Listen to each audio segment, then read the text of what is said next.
Hey everybody, welcome back to Taz's Wig Closet at Wig Studio 1. I was in the middle of doing some other reviews today when the doorbell rang. And I know what that means. Hair mail.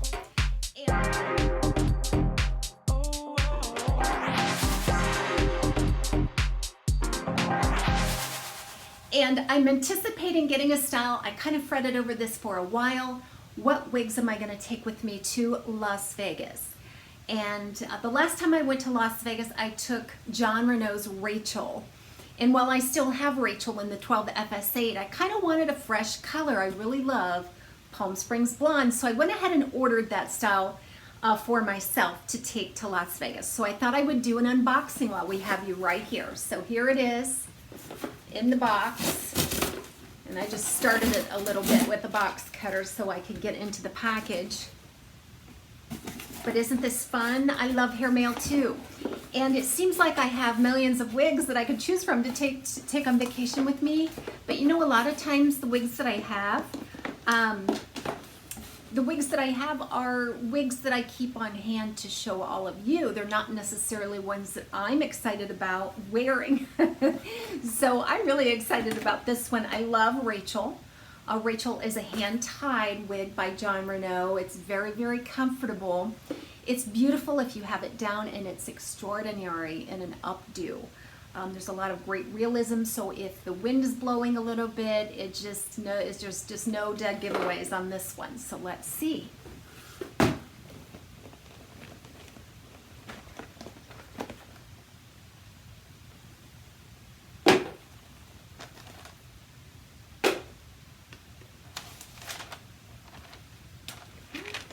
So you can already tell that it's inside out laying in the box.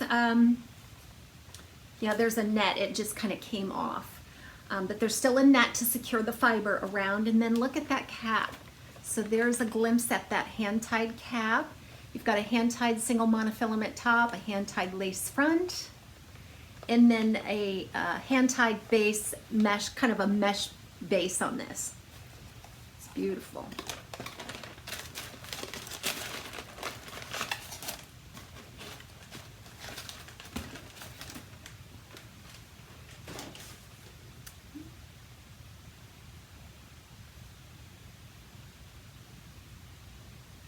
Palm Springs Blonde. I was looking for the lightest ash blonde I could. And this is going to be amazing. Look at that color, guys. We've seen Palm Springs Blonde before. It's a medium to dark ash blonde. And then in that, then you have almost a white highlight. And it looks like there's a violet toner that has been gone through it. There's just no hint of any brassiness. There's no gold at all in this color. So some of that contrast that you're seeing there is just the ash blonde next to the white. In the absence of white, this would just be a beautiful medium ash blonde color with no gold in it. Now what I love about this is the rooting. Look at that rooting, an 18 root. So it's like a dark ash blonde, light ash brown, but it's totally ash in tone. Again, no hint of gold or brassiness anywhere on this color. Okay, let's go ahead and apply. Did you want to see the inside of the cap though first, just real quick? So we talked about that cap a little bit. The lace front runs temple to temple, but not back into the ear tab. There's a seam that adjoins it to the single monofilament top. Beautiful hand knotted cap here. Even the cluster knots down around that mesh base, done very well. And then everything is velvet lined, your ear tabs, your extended nape with Velcro style adjusters. If you have like a Jon Renau Julienne, same thing, same fit, same cap and everything. Okay, so you notice I didn't make any adjustments on this.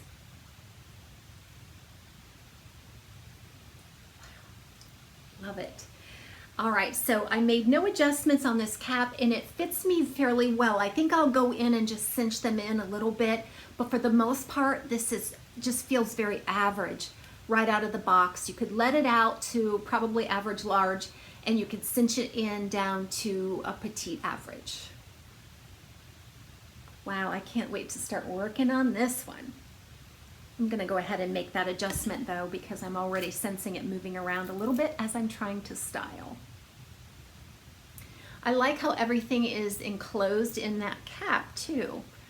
So there's really nothing exposed other than the very top of that adjuster strap.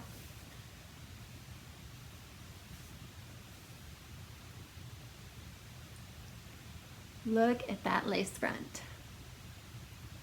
Absolutely gorgeous. And the monofilament, you can definitely see through to it. So I'm going to work with this a little bit right in front of you. I'm going to go ahead and take the tag off first so that doesn't get snarled and tangled up. Okay, so I'm just going to gently shake this one. On the shorter styles, I'll probably be a little more vigorous in my shaking, but a hand-tied longer style like this, I just want to gently shake. There's no wefts or permatease to kind of have to work through, so I just gently shake it upside down. Now those fibers are still compacted against that cap even though it's hand-tied. There's a look at those knots. Beautiful, isn't it? So I just will gently go at the root and go against how it's sewn in. I know a lot of you will get me in, because when I say back comb, you're thinking of the teasing. I just mean combing it at the root against the grain of the fiber. That's kind of what I mean when I say back combing. So I'll try not to confuse anybody with that. But I just want to generally loosen up that fiber. And if you could feel this cap, years ago when I used to have to wear pantyhose, that's what this reminds me of. It's the consistency of pantyhose. I've never had any trouble with these holding up really well, and there's just no beating it for the realism. But it's very stretchy and comfortable, yet breathable. A lot of you ask me about hand-tied caps. Now, although I think hand-tied caps can be a little warmer than ventilated caps, I've also had open style caps that were very hot because they had so much permatease. So I really don't feel like that's a deal breaker for me in a hot climate. I think a monotop is actually a little warmer to me than the hand-tied cap is.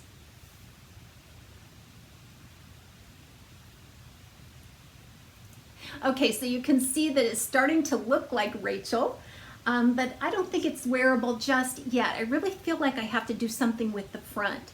See how wispy fine those bangs are? And they're kind of bent from being in the box. You can get that sometimes. So what I want to do is kind of just mold and shape that front piece with my hand to see if I can direction the root and just train the bang to kind of swoop up and over a little bit.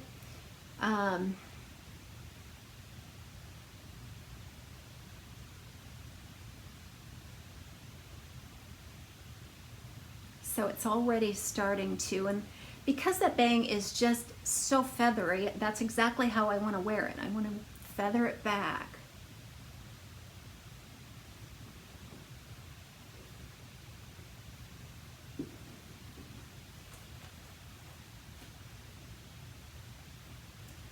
I can see where those are pretty stubborn.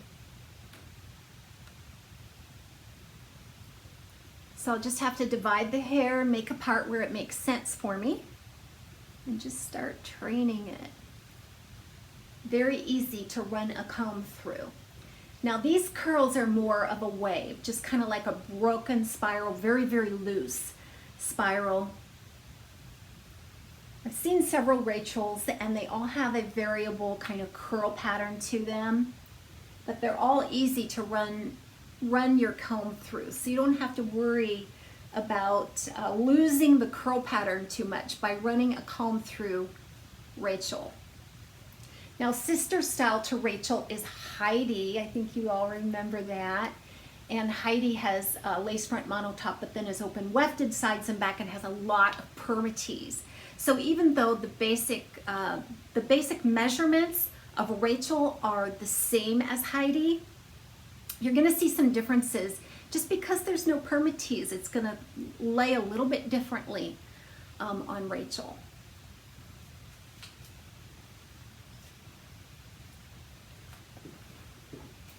Already coming to life, isn't it?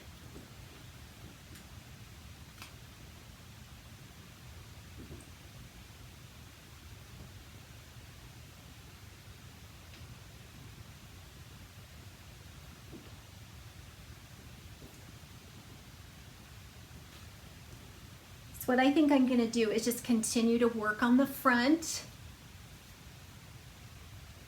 and make sure that that is taken care of to where it's predictable and manageable.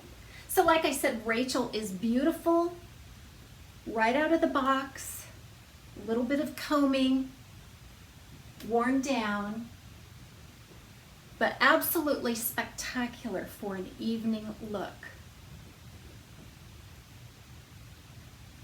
I mean, you can get just as elaborate as you want. She's really fun to play with.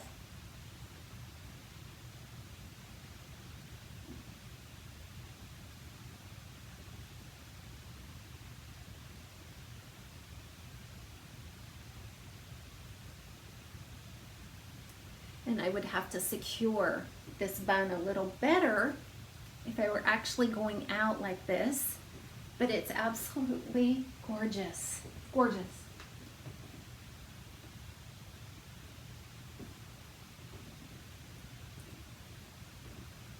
And you can style it in like a partial updo because there's no wefts. You're not going to get that feeling of anxiety when you're out or in my wefts showing because I have an updo, you know, that kind of thing.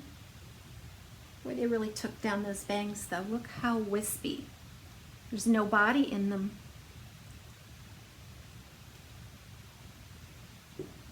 That's a little bit different from the one that I currently have.